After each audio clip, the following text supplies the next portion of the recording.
Podemos decir que un teorema es una obra maestra y que una escultura tiene las proporciones perfectas. Pero ¿es posible ir tan lejos como para afirmar que ciencia y plástica se complementan?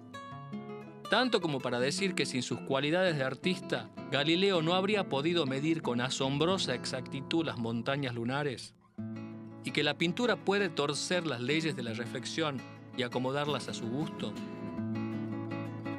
Todo depende de la perspectiva con la que abordemos el tema, geométrica y artísticamente hablando.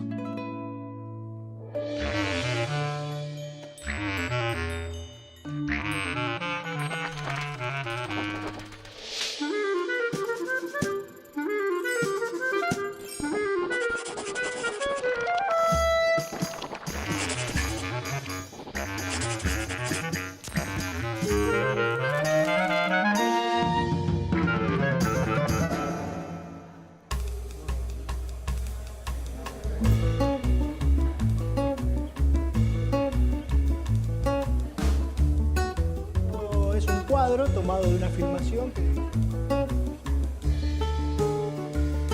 Acá tenemos el mismo problema de perspectiva. Bueno, les voy a mostrar un ejemplo. Acá tenemos el gol que hizo Tevez contra México en el Mundial. Fue el primer gol. El problema que tiene acá el juez de línea es que tiene que decidir si Tevez está habilitado, está en posición adelantada o no. Si en el momento en que Messi le hace el pase, él está adelante de los defensores o no. En los programas, cuando se transmite los partidos de fútbol, se traza una línea imaginaria que pasa por el delantero, que es paralela a la línea de fondo de la cancha. De lo que se trata de ver cuando uno mira el partido es si entre esa línea imaginaria y el fondo de la cancha están los defensores o no. Sí, bueno, es un offside grande como una casa visto desde acá. En la velocidad, cuando viene el toque de Messi, Tevez, ¿en qué posición estaba? El punto de vista que tiene el juez de línea es diferente. Si el juez de línea estuviera parado a la altura de Tevez, podría ver quién está adelante y quién está atrás. Pero como eso no es así, el juez de línea está bastante más atrás, la perspectiva nos dificulta apreciar eso. Fíjense, este es un cuadro de Piero della Francesca, se llama La flagelación de Cristo. Fíjense, este cuadro está pintado desde una perspectiva, que es la perspectiva del pintor, que es la misma que estamos viendo nosotros. Y imagínense que acá hay un campo de fútbol, donde los arcos están a la derecha y a la izquierda. Nosotros somos el juez de línea y tenemos que decidir si el personaje que está de turbante, como atacante, está habilitado por el pelado que actuaría como defensor. Tenemos que decidir si está adelante o atrás. Al igual que en las transmisiones, nosotros tenemos una línea de referencia, que en este caso son las baldosas que están en el piso. Pero si no las tuviéramos, sería bastante difícil saber quién está habilitado y quién no. ¿Se ve entonces que hay una relación entre el fútbol y la pintura? A veces, para ver la relación fútbol y arte, hay que parar la pelota. Y también para responder una pregunta clave. ¿Qué tienen en común la pintura y un gol de Tevez? O más aún, ¿qué tiene que ver la pintura y la ciencia con el fútbol? La respuesta nos la va a dar la perspectiva. Un elemento que surge de la ciencia, del estudio de la geometría, pero que tiene una importancia enorme en la pintura. En la perspectiva confluyen dos mundos que parecen ser distintos, el arte y la ciencia. El hombre, un ser visual por excelencia, los une en un intento por buscar respuestas desde el lado de la ciencia y por representar el mundo desde el lado del arte. Pregunta sencilla: ¿por qué los objetos más distantes se ven más chiquititos? Este efecto lo podemos entender usando el hecho de que la luz se propaga en línea recta y cada punto de un objeto iluminado emite luz en todas las direcciones, como si fuese un puercoespín de rayos. De ahí surge la lógica de la perspectiva.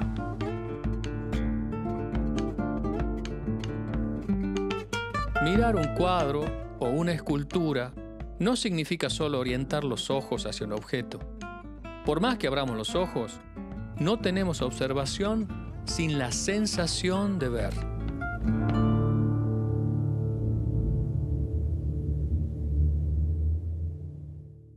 La sensación de ver se produce porque el rayo de luz llega al ojo. Si estoy viendo un paisaje o estoy viendo un objeto en una habitación, lo veo porque los rayos de luz que están emitidos por o reflejados en los objetos de la habitación llegan a mi ojo.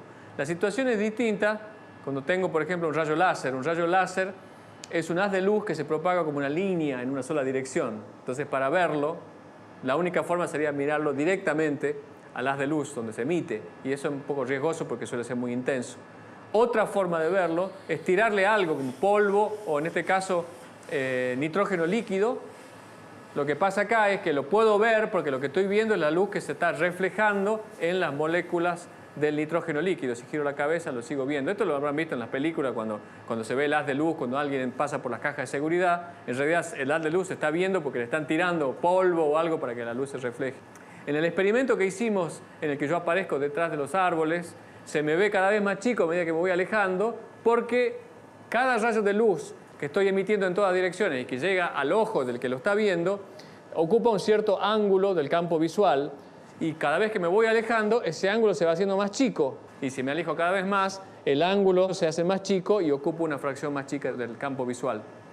Si se fijan, mi cabeza y mi pie están sobre líneas paralelas porque voy caminando por el cordón de la vereda. Y las líneas paralelas no se juntan. Sin embargo, en el cuadro, en la pantalla, que tiene 2 dimensiones, que es plana, esas 2 líneas se juntan y se juntan en el así llamado punto de fuga.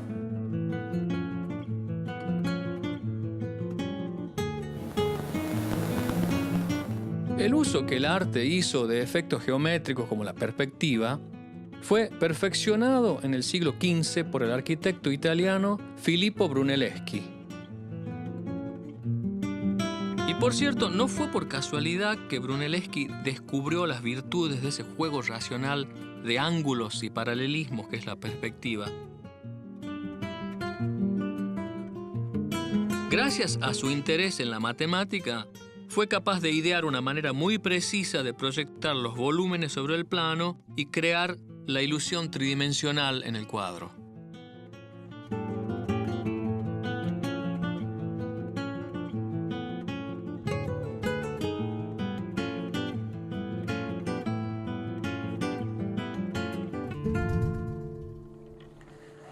Aquí estamos para conversar un poquito de perspectiva en la terraza del Museo de Quinquela Martín, en La Boca. Una terraza muy parecida a este cuadro de Spilimbergo. Lo interesante de este cuadro de Spilimbergo, las terrazas de Spilimbergo, es que hay un par de violaciones, a propósito, supongo yo, de las leyes de la perspectiva que le agregan un efecto visual muy interesante. Si ustedes se fijan, por ejemplo, en las 2 líneas de la baranda de la izquierda, de la pared de la izquierda, que en principio uno diría son paralelas en la vida real. Claro, en la vida real las líneas paralelas nunca se juntan, pero cuando esas líneas paralelas aparecen en un cuadro, se juntan en el punto de fuga. Prolongo estas 2 líneas, tengo un punto de fuga. Uno esperaría que esta pared de la derecha sea paralela a la pared de la izquierda. Si es así, estas 2 líneas, que también son paralelas entre sí, convergen en un segundo punto de fuga que debería ser el mismo de esta, porque todas las líneas paralelas dibujadas en un cuadro convergen en el mismo punto de fuga. Sin embargo, en este cuadro hay 2 puntos de fuga, de manera que si esto fuese una foto, estas 2 paredes no serían paralelas en la realidad, ¿no? Después hay otra violación un poquito más evidente, si ustedes quieren, que es que las líneas de las baldosas, que deberían ser paralelas a las barandas, las intersectan en estos puntos. O sea que estas líneas no podrían ser paralelas, obviamente, a las de la baranda, paredes laterales. Muy distinto del que tenemos en esta terraza real, en la que si yo miro las líneas paralelas de la pared derecha, en la imagen de que ustedes están viendo, no aparecen paralelas y convergen en un punto, el punto de fuga de estas 2 líneas, que está ahí atrás, en el edificio ese amarillo que está atrás. Esta otra pared tiene 2 líneas paralelas que también son paralelas a las de la pared derecha para ustedes, y si las prolongo, también se juntan en un punto de fuga, en el mismo punto de fuga, porque estas 2 paredes son paralelas en la realidad. Y también si se fijan en las baldosas también forman líneas paralelas que convergen al mismo punto de fuga. La situación es distinta, por cierto, en el cuadro, me encanta este cuadro de Spilimbergo, en el que las líneas no convergen al mismo punto. Spilimbergo viola la ley de la perspectiva para agregarles un interesante efecto visual.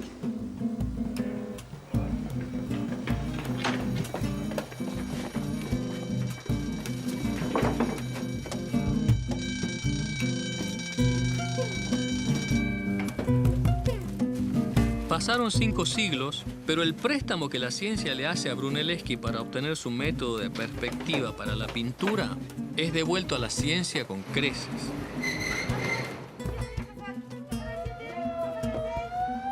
Gracias a este pintor del siglo XV, yo hoy puedo calcular la distancia que hay hasta la autobomba y también hasta los cúmulos de estrellas que se mueven en el espacio.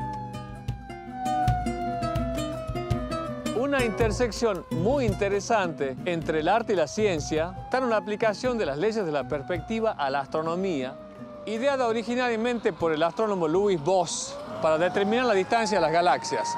Digamos que las luces de la autobomba son la galaxia que se está alejando. Le saco una foto, después le saco otra foto. Con esas 2 fotos creo el punto de fuga y sé la dirección en la que se mueve la ambulancia. Ese es un dato. Ahora necesito otro dato. ¿A qué velocidad se aleja de mí? ¿Cuánto se desplazó respecto de mí? Eso lo sé con el cambio de tono de la ambulancia, en el caso de la ambulancia, pero las estrellas también cambian de tono porque se alejan, y ese es el efecto Doppler. Entonces, con esos 2 datos, aplicando la perspectiva en el bastidor del cielo, puedo determinar a qué distancia está la galaxia o a qué distancia estaba la autobomba en ese caso. Hoy existen métodos más sofisticados para determinar distancias, pero ese, muy interesante, fue uno de los primeros para determinar distancias a galaxias.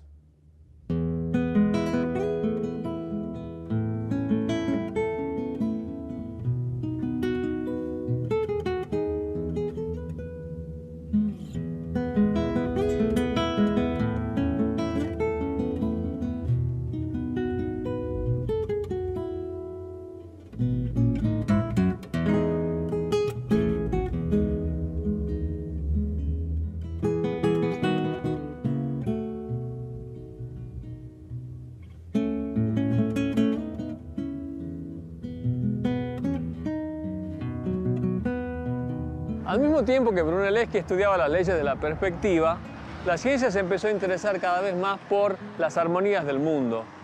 De esa época, más o menos, es el famosísimo dibujo El hombre de Vitruvio de Leonardo, que establece una especie de canon de las proporciones humanas. Otro libro muy famoso que también ilustró Leonardo es de un tal Luca Paglioli. Este Paglioli era un contador y compilación de información matemática que postula una especie de relación matemática de aquello que nos resulta bello y agradable y le da un título provocativo, la divina proporción. Ahora, ¿de qué se trata la divina proporción? La divina proporción, que luego se llamaría la razón áurea, es una relación matemática muy particular. Se construye más o menos de esta forma. Supongo que tengo un cuadrado, del punto medio del cuadrado, de la base del cuadrado, trazo una diagonal, de esa diagonal hago un círculo, y de ese vértice del círculo me queda un rectángulo. Ese rectángulo tiene una proporción que se corresponde con la razón áurea y supuestamente tiene que ver con las proporciones de un montón de cosas que nos resultan agradables o bellas. Paglioli le atribuía virtudes místicas a la razón áurea y con el tiempo fue creciendo una especie de mitología de que esa proporción era la más agradable y que aparecía en el Partenón, en las pirámides de Keops, en los fragmentos de las sonatas de Mozart. Pero lo cierto es que si uno mira con cuidado, el largo y el alto del Partenón, por ejemplo, no es exactamente 1,61, pero es 1,71. De modo que, si bien la razón áurea aparece en la naturaleza, su importancia en la estética está de algún modo exagerada.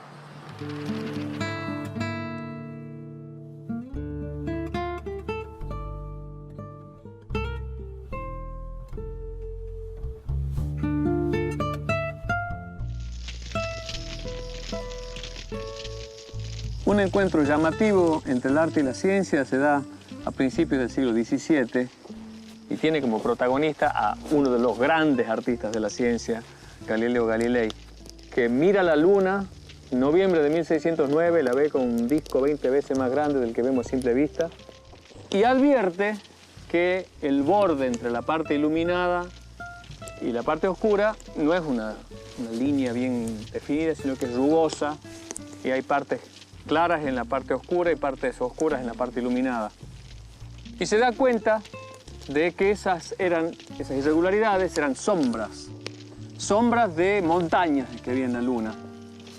Ahora, lo interesante es que él no había sido el primero en ver la luna a través de un telescopio, sino que unos meses antes Thomas Harriot en Inglaterra la había visto, había dibujado la imagen que vio por el telescopio de esa rugosidad que separaba la parte iluminada de la oscura, pero no la había interpretado como irregularidades en el terreno de la luna. Galileo, en cambio, sabía pintura, sabía perspectiva, sabía el entrejuego entre luces y oscuridades del claro-oscuro. Y ayudado por ese conocimiento de arte, puede descifrar que la luna tiene cráteres.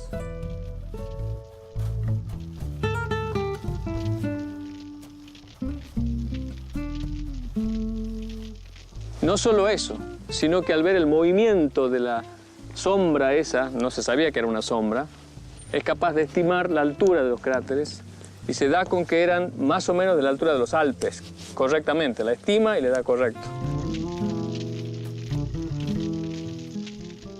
Ahora, ¿por qué es tan importante que la luna tiene cráteres?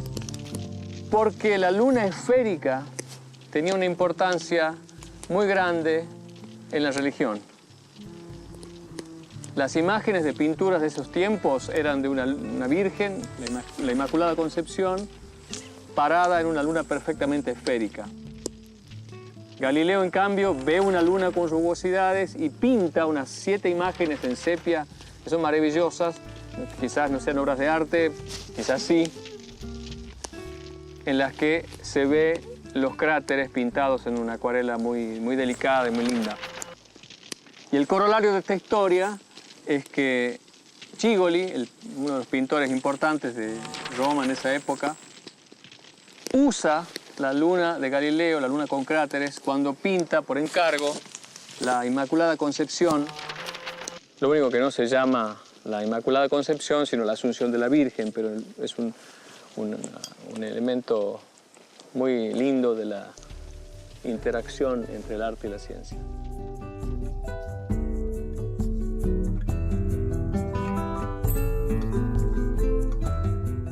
Ya vimos cómo la ciencia y la pintura se complementan, se cruzan, hasta se alimentan mutuamente. Pero a veces, para conseguir efectos poéticos o ilusiones provocativas, los artistas transgreden las leyes de la física. El fenómeno de la reflexión en un espejo aparece en el cuadro Un bar en el Folies Bergère de Edouard Manet, que el tipo pintó en 1882. Parte de la virtud hipnótica de este cuadro reside en el contraste entre la tensión del público que espera el show y los ojos tristes de Suzanne, la mujer que está detrás del bar. Pero hay algo que está mal, entre comillas, en el cuadro, ya que su encanto deriva en parte de una sutil distorsión de la realidad que Manet, violando la ley de reflexión de los rayos de luz, incorpora al cuadro. El bar está reflejado en el espejo que está detrás de Suzanne. Desde el punto de vista de las leyes de la reflexión, de la óptica propiamente dicha, Manet comete 3 errores entre comillas, ¿no? El primero tiene que ver con una cuestión de profundidad. Las botellas están muy atrás en el reflejo respecto de lo que tendrían que estar si uno considera la ubicación de Suzanne respecto del espejo. La otra tiene que ver con una cuestión de ángulo. La imagen de Suzanne debería estar detrás de ella, de modo que ella tendría que estar cubriendo toda su imagen. Y yo, que en este caso estoy con bigotes y galera, la estoy viendo a ella, de modo que mi reflejo debería estar detrás de ella. Sin embargo, aparece como su imagen a la derecha. Si Manet hubiera respetado las leyes de la reflexión, lo que se vería es algo como lo que vamos a recrear con una cámara digital, reemplazando a Suzanne en un bar de París por, que la prendo la cámara, por Claudia en un bar de Palermo. En un cuadro análogo, las botellas obviamente están donde deberían estar, en sentido de profundidad. La estoy viendo a Suzanne de Palermo y no veo su reflejo porque la estoy viendo de frente. Y por cierto, tampoco me veo yo. Si me corro un poquito, ahí me veo. Pero si la estoy viendo de frente, en el encuadre que propone Manet, pero que no resuelve porque viola las leyes de la reflexión, aparece distinto. El caso de Manet no es único en la pintura. Hay muchos otros pintores que fueron irreverentes con la óptica y violaron las leyes de la reflexión para incorporar efectos, para acentuarlos en sus cuadros. Este es un ejemplo muy lindo de Hans von Aggen, La pareja con espejo. Si se fijan, hay un señor allá atrás que le está abrazando a la señora, aparece la mano reflejada, pero si fijamos con cuidado la atención en el ángulo del espejo, nos damos cuenta que es imposible ver la imagen reflejada, porque el espejo está apuntando hacia nosotros. O sea que sería imposible que la luz que parte de la mujer real se refleje en el espejo y venga hacia nuestros ojos. Otro ejemplo muy lindo es el de la Venus con espejo de Rubens. En este caso, nosotros sí podríamos ver la imagen reflejada de Venus en el espejo. Ahora, si nosotros vemos la imagen de Venus, ella no se podría estar viendo a sí misma. Y suponemos que Venus está coqueteando con su imagen, de modo que si ella se está viendo, nosotros no la vemos. Y si nosotros la vemos, ella no se estaría viendo. Este tipo de juegos quizás lo han visto en el cine. El tipo que se está afeitando y uno ve que se está afeitando, pero si uno lo ve que se está afeitando en el espejo, si ve el reflejo, el tipo no se podría estar viendo a sí mismo. El artista crea objetos únicos, quizá irrepetibles. Y por diversos motivos, algunas obras de arte con el tiempo se vuelven más codiciadas que otras, y los coleccionistas y los museos acceden a pagar por ellas sumas exorbitantes. Por lo tanto, un punto crucial en el comercio del arte es la autenticidad de la obra. Entonces yo me pregunto, ¿en ese proceso de autenticación hay otro vértice de encuentro entre el arte y la ciencia?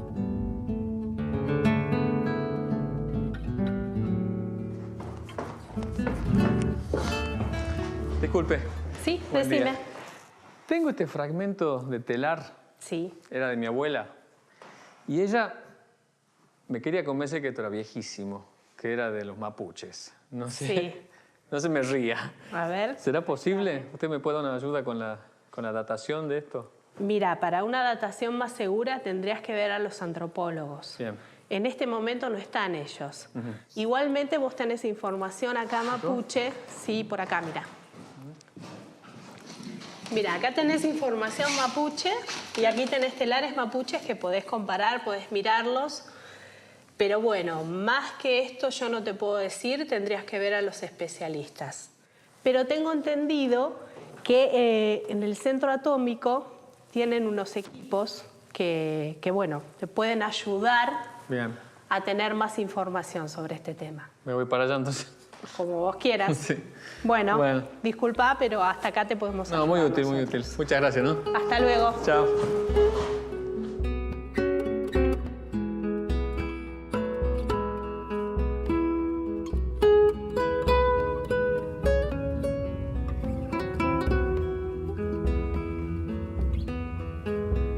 Sergio, ¿qué tal? Alberto, qué equipazo que tenés acá, ¿no? Me han mandado porque me han dicho que vos sos capaz de saber si esta tela es antigua o no. ¿Qué tan antigua? Mira, la verdad que no sé mucho, pero una cosa así tipo 300 años, 400 años, si pongo yo, no sé. Aquí no podemos hacer datación, Ajá. pero tenemos un par de técnicas que nos permitirían saber si los pigmentos de las pinturas de esta tela tienen una antigüedad o han sido confeccionados con una tecnología de hace 300 años. Ajá. Es decir, para hacer eso, esto es un acelerador de partículas. Bien. Son iones que golpean contra una muestra y que producen la emisión de rayos X. Puedo saber si esos rayos X son emitidos desde un pigmento elaborado por una cultura mapuche o son pigmentos elaborados por una cultura asiática. ¿Haremos la prueba? Podemos hacerla. Dale. Ahora. Fíjate que la muestra, que está localizada en el centro de la cámara, es impactada por el haz de iones que viene por la línea y como producto del impacto se produce la emisión de rayos X que son detectados por aquel detector que está en el fondo de la cámara. Los rayos X serían como una especie de huella digital de los pigmentos. Exactamente. Vos, conociendo la energía de cada uno de esos rayos X, podés saber la composición de cada uno de los elementos que componen el pigmento con que fue pintado esa tela. Excelente. ¿Y tenés manera de mostrarme eso? Claro. Ahora podemos pasar a ver cuál es el resultado de ese análisis. Ajá. ¿Vamos?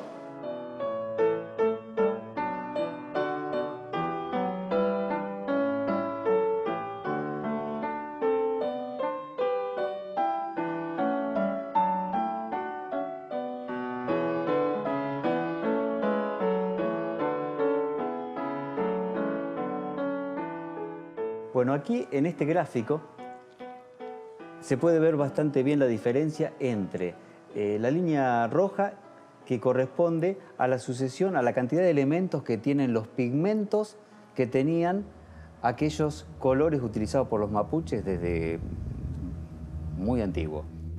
Y la línea negra es el espectro que acabamos de obtener.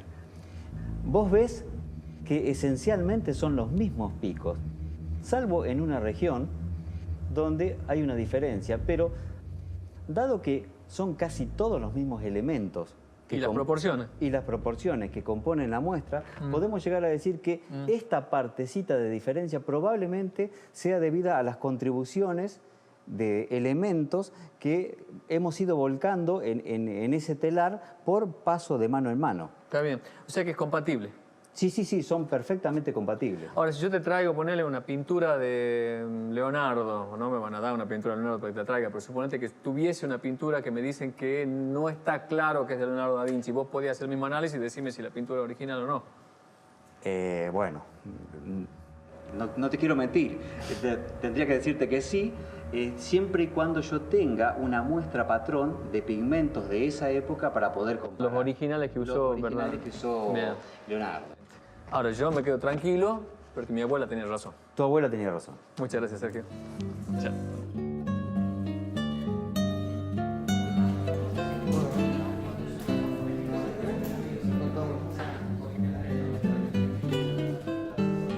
El problema que tiene el juez de línea es que durante todo el partido tiene que estar corriendo de un lado para el otro para tener el punto de vista apropiado. Tiene que mantenerse sobre la línea imaginaria paralela al último defensor.